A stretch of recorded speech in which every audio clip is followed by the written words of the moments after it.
ಹರೇ ಕೃಷ್ಣ. ಮದುವೆ ಮಾಡ್ಕೋಬೇಕಾ ಬೇಡವಾ? ಮದುವೆ ಮಾಡ್ಕೊಂಡ್ಮೇಲೂ ಕೂಡ ಸನ್ಯಾಸತ್ವ ಸ್ವೀಕಾರ ಮಾಡ್ಕೋಬೇಕಾ ಅಥವಾ ಗೃಹಸ್ಥಾಶ್ರಮದಲ್ಲೇ ಇರ್ಬೇಕಾ? ಗೃಹಸ್ಥಾಶ್ರಮದಿಂದ ಹೊರಗೋದ್ರೆ ಏನು ಪಾಪ ಉಂಟಾಗಲ್ವಾ? ಅಥವಾ ಸನ್ಯಾಸತ್ವದಿಂದ ನಾವು ಗೃಹಸ್ಥಾಶ್ರಮಕ್ಕೆ ವಾಪಸ್ ಬರ್ಬೋದಾ? ಇವೆಲ್ಲದಕ್ಕೂ ಈ ವಿಡಿಯೋದಲ್ಲಿ ಉತ್ತರವನ್ನ ತಿಳ್ಕೊಳ್ತಾ ಹೋಗೋಣ ಬನ್ನಿ. 1. ಬ್ರಹ್ಮಚರ್ಯ, ಗೃಹಸ್ಥ, ವಾನಪ್ರಸ್ಥ ಮತ್ತೆ ಸನ್ಯಾಸ. ಈ 4ಕ್ಕೂ ಕೂಡ ಅದರದ್ದೇ ಆದ ಒಂದೊಂದು ವಿಶೇಷತೆ ಇತ್ತು. ಬ್ರಹ್ಮಚರ್ಯದಲ್ಲಿ ನಾವೇನೇನು ವಿದ್ಯೆಗಳನ್ನ ಕಲಿಬೇಕು ಅವೆಲ್ಲನ್ನ ಕಲಿತು ಆಮೇಲೆ ಗೃಹಸ್ಥಾಶ್ರಮಕ್ಕೆ ಬರಬೇಕು. ಗೃಹಸ್ಥಾಶ್ರಮದಲ್ಲಿ ನಾವು ಗೃಹಸ್ಥ ಜೀವನವನ್ನ ಸಾಗಿಸಿ ಗಂಡನ ಜೊತೆ ಅಥವಾ ಹೆಂಡತಿಯ ಜೊತೆ ಮಾಡಬೇಕಾದಂತಹ ಕರ್ಮಗಳು ಮತ್ತೆ ಜವಾಬ್ದಾರಿಗಳನ್ನ ಮುಗಿಸಿ ಆನಂತರ ವಾನಪ್ರಸ್ಥಕ್ಕೆ ಹೋಗ್ಬೇಕು. ವಾನಪ್ರಸ್ಥದಲ್ಲಿ ನೀವು ಅರ್ಧ ಸನ್ಯಾಸವನ್ನ ಹೇಗೆ ಸ್ವೀಕಾರ ಮಾಡ್ಕೋಬೇಕು, ಸನ್ಯಾಸತ್ವ ಸ್ವೀಕಾರ ಮಾಡ್ಕೊಂಡ್ಮೇಲೆ ಏನೇನೆಲ್ಲ ಪಾಲನೆ ಮಾಡ್ಬೇಕು ಅಂತ ತಿಳ್ಕೊಂಡು ಆಮೇಲೆ ಸನ್ಯಾಸತ್ವವನ್ನ ಸ್ವೀಕಾರ ಮಾಡಬಹುದಾಗಿತ್ತು. ಈಗ ಮನುಷ್ಯನ ಜೀವನಕ್ಕೆ 100 ವರ್ಷ ಅಂತ ಅನ್ಕೊಳ್ಳಿ. ಆ 100 ವರ್ಷದಲ್ಲಿ 25 ವರ್ಷ ಬ್ರಹ್ಮಚರ್ಯಕ್ಕೆ, 25 ವರ್ಷ ಗೃಹಸ್ಥಾಶ್ರಮಕ್ಕೆ, ಇನ್ನು 25 ವರ್ಷ ವಾನಪ್ರಸ್ಥಕ್ಕೆ, ಅದಾದ ನಂತರ ಸನ್ಯಾಸತ್ವಕ್ಕೆ. ಈಗಿರುವ ಒಂದು ಜೀವನ ಶೈಲಿಯಲ್ಲಿ ನಾವು ಸುಮಾರು 60ರಿಂದ 70 ವರ್ಷ ಬದುಕೋದೇ ತುಂಬಾ ಡೌಟ್ ಆಗಿದೆ ಅಲ್ವಾ? ಅದಕ್ಕೇನೆ ಬ್ರಹ್ಮಚರ್ಯ ಮತ್ತೆ ಗೃಹಸ್ಥ ಈ 2ರಲ್ಲೇ ನಾವು ಜೀವನವನ್ನ ಸಾಗಿಸ್ಬಿಡ್ತೀವಿ. 50 ಆದ್ರ ನಂತರ ಈಗಿನ ಕಾಲದಲ್ಲಿ ಮದ್ವೆ ಆಗೋದೆ 26 ಮೇಲೆ, 26ರ ಮೇಲೆ. ಮಿನಿಮಮ್ ಅಂದ್ರೂ ಹೆಣ್ಮಕ್ಳೇ ಇವಾಗ 26ರಲ್ಲಿ ಮದ್ವೆ ಆಗ್ತಿದ್ದಾರೆ. ಇನ್ನು ಗಂಡ್ಮಕ್ಳಿಗಾದ್ರೆ ಕೇಳೋದೇ ಬೇಡ, 28-30 ವರ್ಷಕ್ಕೆ ಆಗ್ತಿದ್ದಾರೆ ಅಲ್ವಾ? ನಮ್ಮ ಬ್ರಹ್ಮ ಮಧ್ವ ಗೌಡಿಯ ಸಂಪ್ರದಾಯದಲ್ಲಿ ಕೃಷ್ಣನ ಅವತಾರವಾದ ಶ್ರೀ ಚೈತನ್ಯ ಮಹಾಪ್ರಭುಗಳು ಸನ್ಯಾಸತ್ವವನ್ನ ಯಾರು ಸ್ವೀಕಾರ ಮಾಡ್ಕೋಬೇಡಿ ಅಂತಾನೆ ಉಪದೇಶ ಮಾಡಿದ್ದಾರೆ.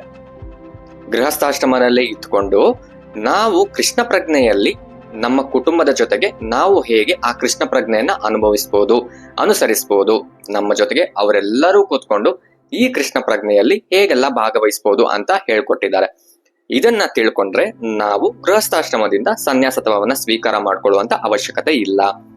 ಅವೆಲ್ಲ ಏನಪ್ಪಾ ಅಂತ ಹೇಳಿದ್ರೆ, ಒಂದು ಕುಟುಂಬದಲ್ಲಿ ಗಂಡ, ಹೆಂಡತಿ ಮತ್ತೆ ಮಕ್ಕಳು ಎಲ್ಲರೂ ಸೇರ್ಕೊಂಡು, ಗಂಡ ಇದ್ರೆ ಹೆಂಡತಿ, ಹೆಂಡತಿ ಇದ್ರೆ ಗಂಡ, ಹೀಗೆ ಅವರವರೇ ಅವರ ಜೀವನಕ್ಕೆ ಕೇಂದ್ರೀಕೃತವಾದ್ರೆ ಆಗ ಕೃಷ್ಣ ಪ್ರಜ್ಞೆ ಅನ್ನೋದು ಬರಲ್ಲ. ಹಾಗೆ ಕೂಡ ಮನಸ್ತಾಪಗಳು, ಜಗಳಗಳು ಉಂಟಾಗತ್ತೆ. ಯಾವಾಗ ಒಂದು ಕುಟುಂಬದಲ್ಲಿ ಎಲ್ಲಾ ಸದಸ್ಯರು ಸೇರ್ಕೊಂಡು ಕೃಷ್ಣನನ್ನ ತಮ್ಮ ತಮ್ಮ ಜೀವನದಲ್ಲಿ ಕೇಂದ್ರೀಕರಿಸ್ಕೊಳ್ತಾ ಹೋದ್ರೆ, ಅಂದ್ರೆ ತಾವು ಏನೇ ಕೆಲಸಗಳನ್ನ ಮಾಡಿದ್ರು, ಏನೇ ಕಾರ್ಯಗಳನ್ನ ಮಾಡಿದ್ರು ಅವೆಲ್ಲವೂ ಕೂಡ ಕೃಷ್ಣನಿಗೆ ಸೇರಬೇಕು, ನಾವು ಮಾಡ್ತಿರೋದು ಕೇವಲ ಕೃಷ್ಣನಿಗೋಸ್ಕರನೇ ಅಂತ ಆ ಒಂದು ಮೈಂಡ್ ಸೆಟ್ ಇಂದ ಬಂದ್ರೆ ಆ ಒಂದು ಕುಟುಂಬ ಮತ್ತೆ ಆ ಕುಟುಂಬದ ಸದಸ್ಯರು ಎಲ್ಲರೂ ಆಯಾಗೆ ಇರ್ತಾರೆ.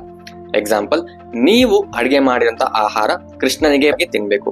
ಹಾಗೆ ನಿಮ್ಮ ಫ್ರೀ ಟೈಮ್ ಅಲ್ಲಿ ನೀವು ಮನೆಯಲ್ಲೇ ಸಂಕೀರ್ತನೆಯನ್ನ ಮಾಡಬಹುದು, ಒಟ್ಟಿಗೆ ಕುತ್ಕೊಂಡು ಜಪ ಮಾಡಬಹುದು, ಅಥವಾ ಯಾವ್ದಾದ್ರು ದೇವಸ್ಥಾನಕ್ಕೆ ಹೋಗ್ಬೋದು. ಅಲ್ಲಿ ಕೂಡ ನೀವು ಸಂಕೀರ್ತನೆಗಳಲ್ಲಿ ಮತ್ತೆ ಧಾರ್ಮಿಕ ಕಾರ್ಯಗಳಲ್ಲಿ ನೀವು ಭಾಗವಹಿಸಬಹುದು. ಅಷ್ಟೂ ಇಲ್ಲ ಅಂದ್ರೆ ಎಲ್ಲರೂ ಕುತ್ಕೊಂಡು ಭಗವದ್ಗೀತನೋ ಭಾಗವತಮೋ ಈ ಧಾರ್ಮಿಕ ಕಾರ್ಯಗಳಲ್ಲಿ ನೀವು ನಿಮ್ಮನ್ನ ತೊಡಗಿಸ್ಕೊಳ್ಬಹುದು.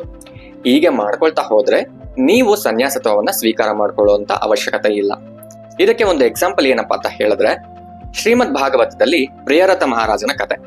ಪ್ರಿಯವ್ರತ ಮಹಾರಾಜ ನಾರದ ಮುನಿಗಳಿಂದ ಆತ್ಮ ಸಾಕ್ಷಾತ್ಕಾರವನ್ನ ಪಡ್ಕೊಂಡ ನಂತರ ಆತ ಸನ್ಯಾಸತ್ವ ಸ್ವೀಕಾರ ಮಾಡ್ಕೋಬೇಕು ಅಂತ ಮುಂದಾಗ್ತಾನೆ. ಆದ್ರೆ ಆತನ ತಂದೆಗೆ ಈ ವಿಷಯ ಗೊತ್ತಾಗತ್ತೆ. ಯಾರು? ಸ್ವಯಂಭೂ ಮನುವಿಗೆ. ಸ್ವಯಂಭೂ ಮನು ಬಂದು ಆ ಮಗನಿಗೆ ಹೇಳ್ತಾನೆ, ಮಗನೇ, ನೀನು ಸನ್ಯಾಸತ್ವ ಸ್ವೀಕಾರ ಮಾಡ್ಕೋಬೇಡ, ನೀನು ರಾಜ್ಯವನ್ನ ಆಳೋದು ನನ್ನ ಆಸೆ, ದಯವಿಟ್ಟು ನೀನ್ ಸನ್ಯಾಸತ್ವ ಸ್ವೀಕಾರ ಮಾಡ್ಕೋಬೇಡ ಅಂತ ಆತನನ್ನ ಮನವೊಲಿಸಕ್ಕೆ ಪ್ರಯತ್ನ ಮಾಡ್ತಿರ್ಬೇಕಂದ್ರೆ ಬ್ರಹ್ಮದೇವರು ಅಲ್ಲಿಗೆ ಬರ್ತಾರೆ. ಮನು, ಪ್ರಿಯವ್ರತ ಮಹಾರಾಜ ಮತ್ತೆ ನಾರದ ಮುನಿಗಳು ಈ 3 ಜನ ಇರುವಂತಹ ಆ ಪ್ರದೇಶಕ್ಕೆ ಬ್ರಹ್ಮ ಬರ್ತಾರೆ.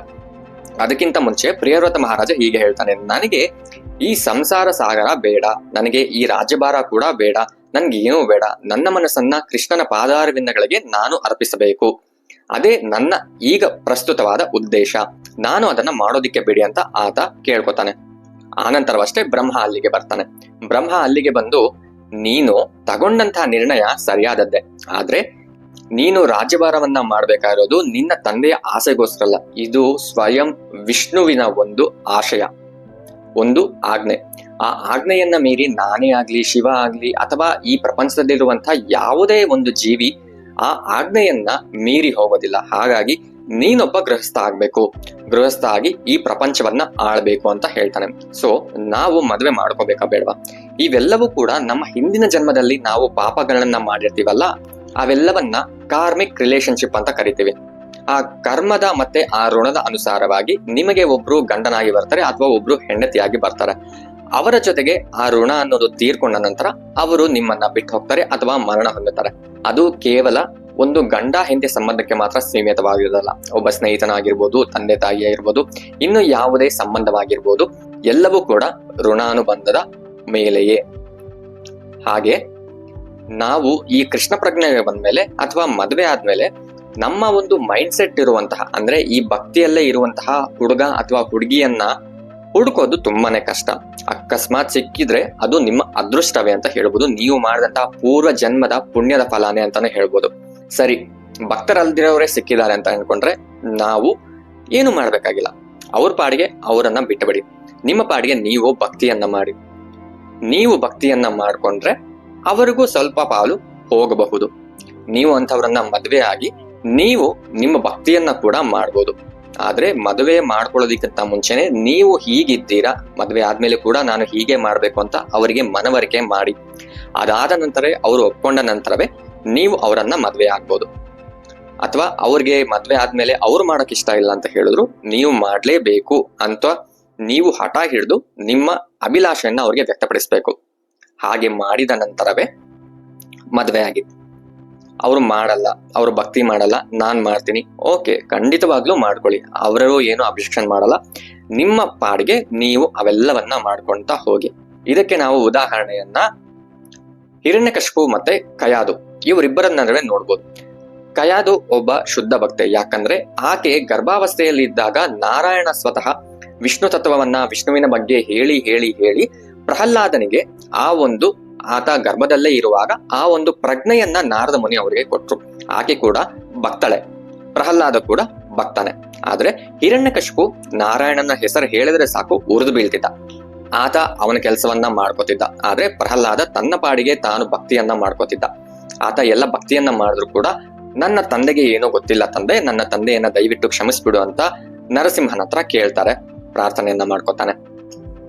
ಈ ಲೆವೆಲ್ ಅಲ್ಲಿ ಅವ್ರು ಏನಾದ್ರೂ ಮಾಡ್ಕೊಳ್ಳಿ, ನೀವು ನಿಮ್ಮ ಭಕ್ತಿಯನ್ನ ಮುಂದುವರ್ಸ್ಕೊಳ್ತಾ ಹೋಗ್ಬೇಕು.